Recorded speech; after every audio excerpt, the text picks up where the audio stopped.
This amusement park, located near Skegness, is the home to two of the UK's tallest roller coasters. But is it worth visiting this summer? I'm Scott, and in this video, I'll be discussing all that's good and bad at Fantasy Island.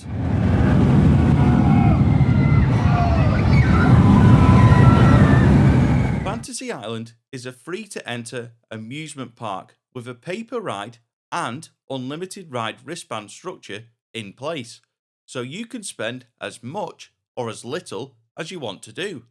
Prices typically range between £3 and £8 per ride.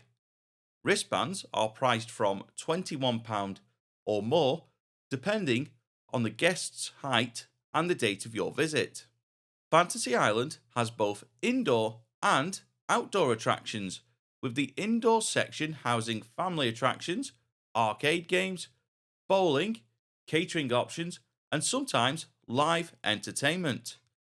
Outside, there's a mix of thrill and family rides, a huge market where you can find all sorts of things, and lots of catering stands to pick from. It's fair to say that this place gets very lively in the summer season, with people looking for thrills, people getting smashed off cheap booze, people walking their dogs, and people looking for some market bargains. Many parks claim to be unique in their own right, but trust me, this place is unique.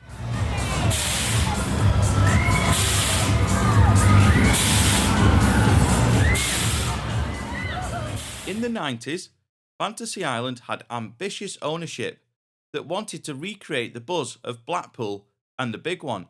So they went big with big attractions like Volcano, which is still a brilliant S&S shot tower. Then there's Millennium, which is probably the smoothest old school Vekoma roller coaster out there.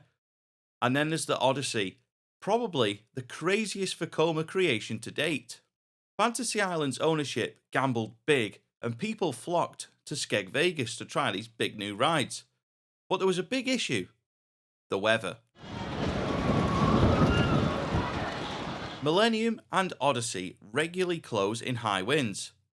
Odyssey especially, even after it was modified to reduce the downtime due to high winds, but unfortunately still has the same issues. The vision for Fantasy Island to become a big player in the UK amusement park industry was amazing, and is still amazing to look back on that ambition that they once had. But sadly, I think it's fair to say they threw their money at the wrong attractions.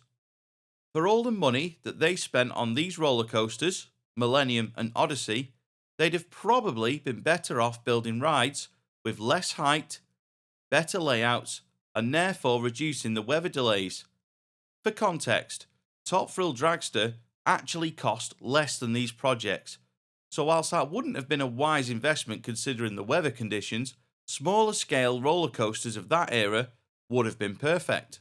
By the time the mid 2000s swung around, dirt cheap European holidays with companies like Ryanair and EasyJet were available, directly impacting on places like Blackpool and Skegness.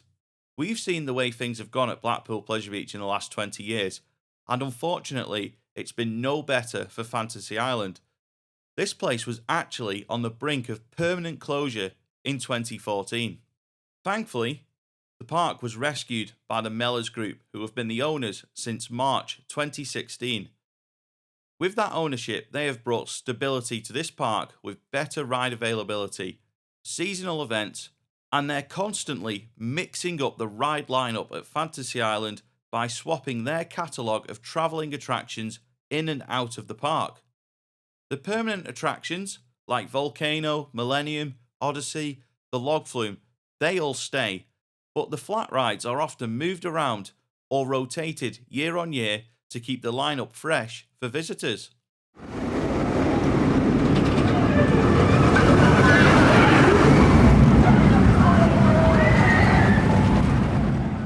Whilst there has been plenty of good things happen since the takeover, there has still been poor investments, like buying the ride that was known as Bling at Blackpool Pleasure Beach. The Pleasure Beach sold this attraction in 2012. It was plagued with downtime issues back then, So buying it third hand from a park in Germany 10 years later and still not having it open by 2025 is a bit of a bad situation. Fantasy Island is popular, but could further boost their numbers with some good investment into permanent attractions. Not everyone wants spin and spew rides. A new roller coaster that can operate in near coastal conditions that's both thrilling and suitable for families is a must. They lack a good modern roller coaster, so something with a 1.2 height restriction will be ideal for their visitors. They've recently flattened the old McDonald's building at the back of the park though, so hopefully they'll make good use of that space. In my opinion, Fantasy Island desperately needs some new permanent attractions to go alongside everything else that they have. But in the meantime, you should still consider visiting this amusement park. As we've seen with other smaller parks, we need to use them or lose them. Imagine a scenario where you've not visited Fantasy Island ever, and then something like Odyssey, a roller coaster that you perhaps would like to do, reaches the end of its service life before you've been to this park. Don't take that chance. Many people took that chance with Oakwood and Megaphobia and never got to do it. If you visit Fantasy Island on a nice, sunny summer's day, you're in for a good day. But do be mindful that the coaster throughputs are not great. But, like I say, catch it on a good day and you're going to come away with good memories from an amusement park which is like nowhere else. Have you already been to Fantasy Island in recent years? If so, I'm interested to read about your experiences there in the comments section below. That's all from me in this video.